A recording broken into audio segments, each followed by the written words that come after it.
Hello and welcome to Charger Bulletin News. I'm Mitsuki Garvey-Sanchez. We start this week with a look at how transfer students often have a hard time graduating on time.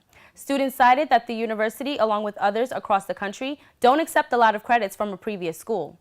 Although public schools may accept credits within a certain state, many students transfer across state lines, losing an average of 13 credits if they go from one public institution to another, according to the Department of Education.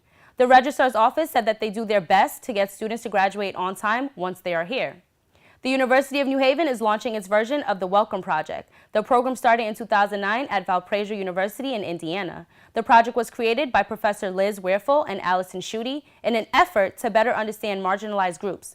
University Provost Daniel May is spearheading the project and believes the campus could benefit from an open discussion about campus climate and to engage students and faculty from different departments. May also said that the project would officially kick off once a team was developed. The campaign for USGA president and treasurer has begun, with a candidate for each position running unopposed. Students had a chance to meet the candidates at events this week, as well as the candidates running for USGA senator seats. Next week, the candidates will answer questions in the first of two debates. Voting for all USGA elections begins on February 26th through Charger Connection. Filling in for Cameron Haley this week is Kiana Quinones with your Charger Sports Update. Thanks, Mitsuki. Men's basketball beat Pace on Tuesday 81-68 at Charger Gym. Leading the way for the Chargers again was senior Danny Upchurch, who earned 26 points. Other contributors for the Chargers were Elijah Bailey and Roy Kane Jr., who contributed 22 and 12 points respectively. The Chargers are now on a 2-game winning streak and will look to continue their streak on February 10th as they head up to St. Rose. Women's basketball lost 57-42 on Tuesday at home against Pace. The Chargers were led by junior Alexandria Kerr, who scored 18 points in the loss, making this the 17th time this season that she scored in double digits. Freshman Bree Pergola scored 11 points, marking her third consecutive game scoring in double digits. The Chargers will look to get back on track on February 10th as they take on St. Rose on the road.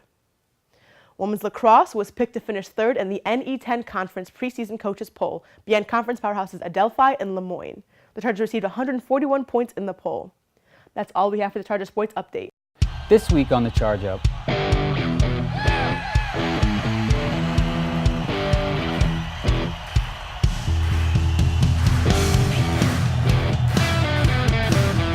I don't understand why she's not the starting center. You're going to notice the W's are going to be coming your way more often.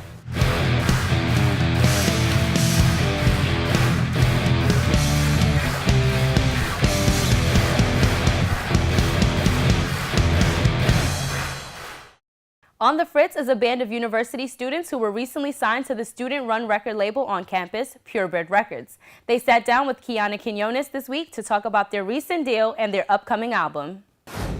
Delta Phi Epsilon launched their Be the Change initiative on Thursday. This was the beginning of their spring semester philanthropy campaign. Kaylee Fleshler has more from the launch. On February 8th at 7 p.m., Delta Phi Epsilon held their Be the Change event. Cassie Winchester gives insight into what the event means to her and the sisters of Delta Phi Epsilon. That will better the education of others, which is really amazing, and I couldn't have done it without the support of my sisters. I've never put on an event of this magnitude before, and we have a few other events coming up as well, which is really exciting. Helping school children in countries around the world, Delta Phi Epsilon is determined to make a difference in their lives.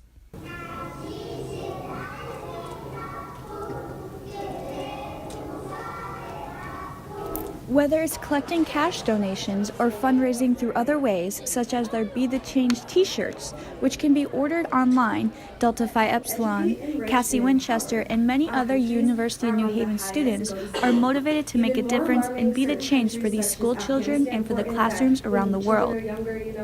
The Sisters of Delta Phi Epsilon collected school supplies to ensure that students globally have equal opportunities in the classroom. For the Charger Bulletin, I'm Kaylee Fleshler. That's all we have for Charger Bulletin News. Tune in on February 19th for the debut of our new sports panel show, The Charge Up. And make sure to follow us on social media to stay up to date on all the news at the University of New Haven. For the Charger Bulletin, I'm Mitsuki Garvey-Sanchez.